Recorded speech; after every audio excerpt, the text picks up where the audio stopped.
मध्य प्रदेश में इन दिनों विधानसभा चुनाव को लेकर सियासत का सिलसिला रफ्तार पकड़ रहा है, जहां कमलनाथ ही नहीं बल्कि राहुल गांधी भी अब सर्वे का सहारा लेते हुए नजर आ रहे हैं। इसी पर बात करने के लिए हमारे साथ जुड़े हैं बीजेपी प्रवक्ता डॉक्टर दुर्गेश केसवानी और कांग्रेस प्रवक्ता के मिश्रा।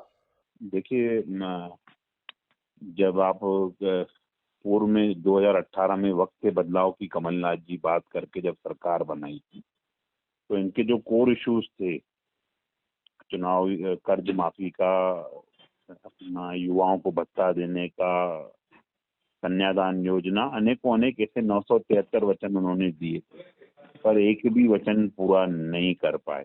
अब वो चाहे कितने ही सर्वे, चाहे कमलनाथ जी करा लें, चाहे राहुल गांधी जी करा लें, कोई भी कुछ करा ले, आप सर्वे से ज्यादा जब आप उनके जनता के आप दुख में, दर्द में, तकलीफ में, कष्ट में खड़े रहने का काम करते हैं, तब जनता आशीर्वाद देती है। आप सर्वे कितने ही करा लीजिए, कुछ भी करा लीजिए, जनता का विश्वास कांग्रेस से उठ गया है, क्योंकि कांग्रेस वो पार्टी है जो लिखित में झूठ बोलने का काम करती है। 973 वचनों में से राखी जी इन्होंने एक वचन पूरा नहीं किया। चाहे कर्ज माफी की बात कर दें और सब चीजें देख लीजिए, अब वो भगवान के सहारे, चुनाव के समय भगवान के सहारे चले जाते हैं, पर जैसा डॉक्टर नरोत्तम मिश्रा जी ने कहा था, आप चुनाव से पहले भगवान और उसके बाद फिर सलमान, आप उनको याद करते हैं, तो जनता इसको अच्छा नहीं समझती है। इसलिए कमलनाथ जी, आप कितने भी सर्वे करा लीजिए, राहुल गांधी जी आप कितने भी सर्वे करा लीजिए, जनता आप पर विश्वास करने वाली नहीं है। देखिए मैम, सर्वे कुछ भी करा लें, मैंने आपको कहा ना कि आप जब जनता के साथ नहीं खड़े रहते हैं, आप कांग्रेस पार्टी टीवी और ट्विटर और फेसबुक वाली पार्टी बनकर रह गई है। आज एक भी इन्होंने कोई बड़ा जन आंदोलन मध्य प्रदेश में किया क्या?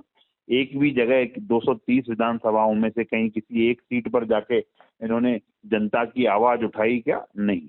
ये सिर्फ और सिर्फ सत्ता प्राप्ति, सत्ता लोलुपता के लिए ये सब चीजें कर रहे हैं, पर जनता भली भांति समझती है कि ये पार्टी वो है जो लिखित में झूठ बोलती है, और झूठ बोलने के बाद, वचन देने के बाद भी मुकर जाते हैं ये लोग। इसलिए जनता इन पर विश्वास करने वाली नहीं है। जनता भाजपा को 2023 में और 24 में भारी बहुमत से, प्रचंड बहुमत से जिताने वाली है। क्योंकि टिकट सर्वे के आधार पर दिए जाएंगे, तो सर्वे विश्वस्त भी होना चाहिए, या उम्मीदवारों को एहसास होना चाहिए। और यही कारण है कि निष्पक्ष सर्वे को दो एजेंसियां अलग अलग ढंग से करवा रही हैं। सर्वे एक एआईसीसी की ओर से हो रहा है, दूसरा माननीय कमलनाथ जी की ओर से हो रहा है, और दोनों में जो सर्वे के नतीजे सामने आएंगे, उन्हीं विनर कैंडिडेट को हम टिकट देंगे।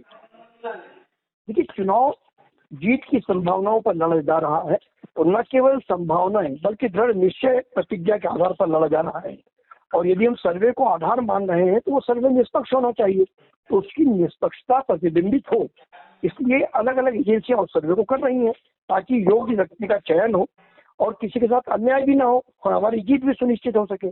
तो हमें इससे लाभ ही लाभ है, क्षति कहीं भी होने की दिखाई नहीं दे रही है। देखिए, भारतीय जनता पार्टी अब मूर्खों की जमात हो चुकी है, उस पर कोई कमेंट्स करना, हम सोचते हैं कि वो एक हम लोगों का भी अपमान होगा। हमारे सर्वे हो रहे हैं, आपत्ति बीजेपी को है, तो बीजेपी बता देना कि उसके सर्वे में उसको कितनी सीटें मिल रही, 50 से ऊपर नहीं हो रही हैं सीटें उसकी, तभी वो आयात करने पड़ रहे हैं नेताओं को दिल्ली से। यहाँ के चेहरे पूरी तरह बेनकाब हो गए हैं, तभी उन्हें दिल्ली से नेताओं को बोलना पड़ रहा है, लाना पड़ रहा है स्पेशल चार्टर प्लेनों से। यहाँ तक कि गृह मंत्री जी खुद 3-3 दौरे कर चुके हैं 20 दिन के भीतर। यानी उन्हें खुद अपने चेहरों पर विश्वास नहीं है, और जिस भाजपा को अपने चेहरों पर विश्वास नहीं है, तो मध्य प्रदेश की जनता उस पर विश्वास क्यों करेगी, और करना भी क्यों चाहिए।